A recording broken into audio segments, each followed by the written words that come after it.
किसी भी अष्टमी तिथि को 12 महीने में शुक्ल पक्ष कृष्ण पक्ष की अष्टमी तिथि पड़ती है।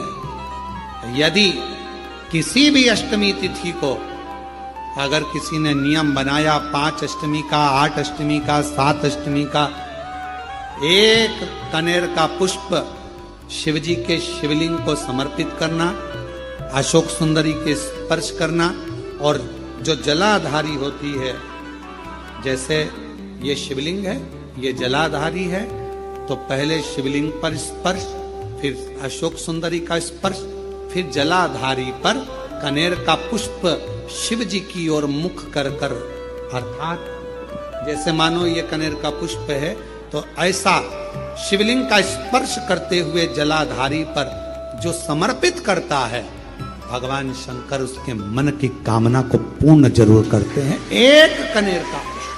आपके घर में छोटा सा शिवलिंग विराजमान, निवेदन है जहां पर भी शिवलिंग आपके घर में विराजमान है, अगर छोटी सी कटोरी में एक बेलपत्र को आप नीचे रखिए, छोटी सी कटोरी उस बेलपत्र के ऊपर रखकर उसमें थोड़ा सा मधु शहद शंकर भगवान की साक्षी में शिव जी के सामने अगर शुक्रवार की शुक्रवार रखना प्रारंभ कर दो, धीरे धीरे संपदा की वृद्धि अपने आप होना प्रारंभ हो।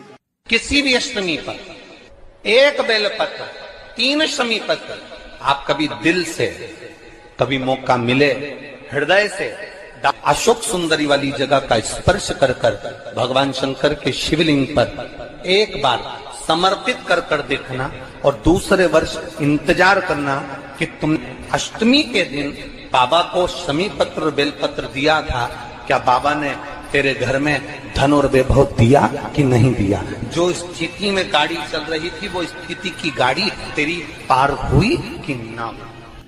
आपके जीवन में ऐसा लगने लगे कि हाँ बहुत कष्ट है, कर्जा भी बढ़ गया, तकलीफें भी बढ़ गई, बहुत दुख भी बढ़ रहा है, कहीं परिवार सही नहीं चल रहा है, तो प्रयास करते रहा करो। हफ्ते में एक बार एक चावल का दाना जल के पात्र में डाल लिया, एक काली मिर्च जल के पात्र में डाल ली, और उस जल को ले गए, थोड़ा सा चंदन का छींटा डाल दिया, ले जाकर शिव जी को समर्पित कर दिया।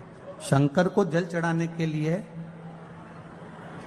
5 स्थान हैं जहां शिव को जल चढ़ाया जाता है, और शंकर उस जल को स्वीकार करते हैं, जिसको पंचगंगा कहा गया। 5 स्थान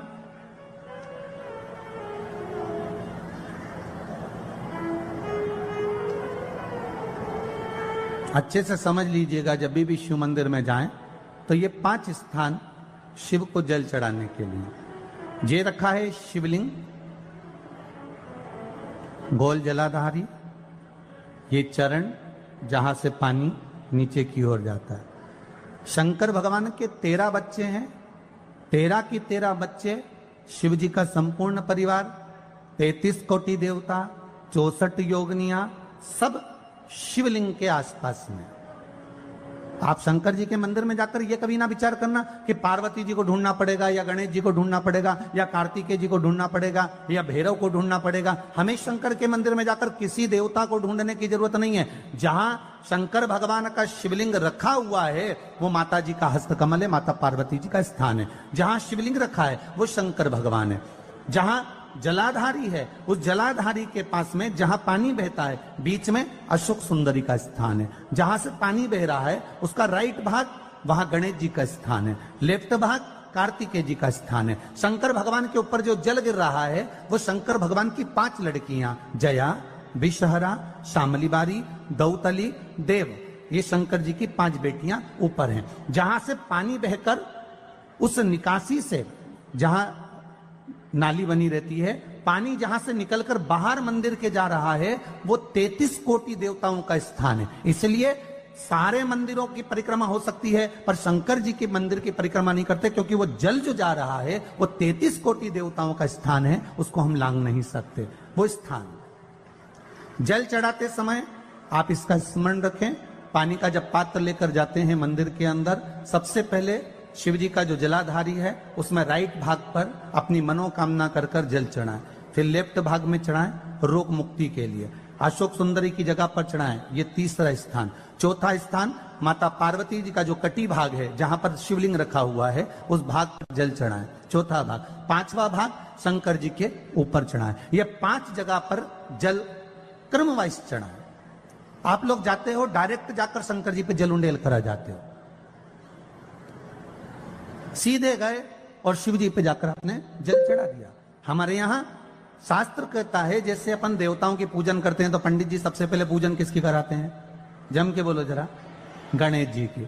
गणेश जी के बाद पूजन कराते कराते कराते कराते कराते कराते आगे के सारे देवता कराते कराते कराते कराते फिर जन पर पहुंचते हैं। आप डायरेक्ट मूल पूजन कराते कराते कराते कराते कराते कराते आगे के सारे देवता कराते कराते कराते कराते फिर मूल पूजन पर पहुंचते हैं। आप डायरेक्ट मूल पूजन पे पहुंच जाते हो। और सरल भाषा में समझ लो, जितनी सरल भाषा में समझोगे ना उतना अपने जीवन में उतर जाएगा। इस छत के ऊपर आपको चढ़ना है, निशानी रखी है,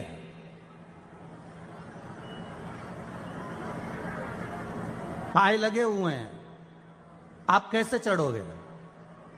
एक एक पाए पर पांव रखकर चढ़ोगे कि डायरेक्ट पहला पे रखोगे आखिरी पर? जम के बोलिए जरा, एक एक पाए पर पांव रखोगे ना कि धीरे धीरे हमको चढ़ना है। उसी तरह शिव मंदिर में पहुंचने के बाद पहला गणेश स्थान, कार्तिकेय स्थान, अशोक सुंदरी का स्थान। अशोक सुंदरी के स्थान पर जल क्यों चढ़ाया जाता है?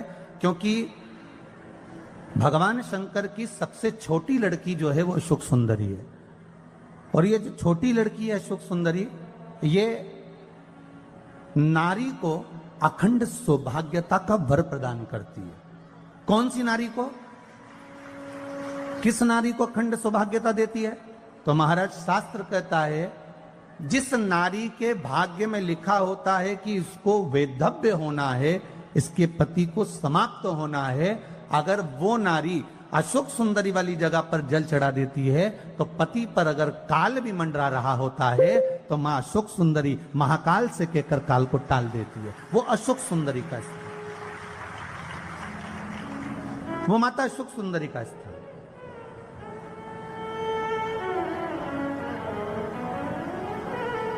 जल चढ़ाने का एक नियम है। यहां जल चढ़ाया, फिर कार्तिकेय बाबा को चढ़ाया, फिर अशोक सुंदरी को चढ़ाया, फिर कटी भाग पर।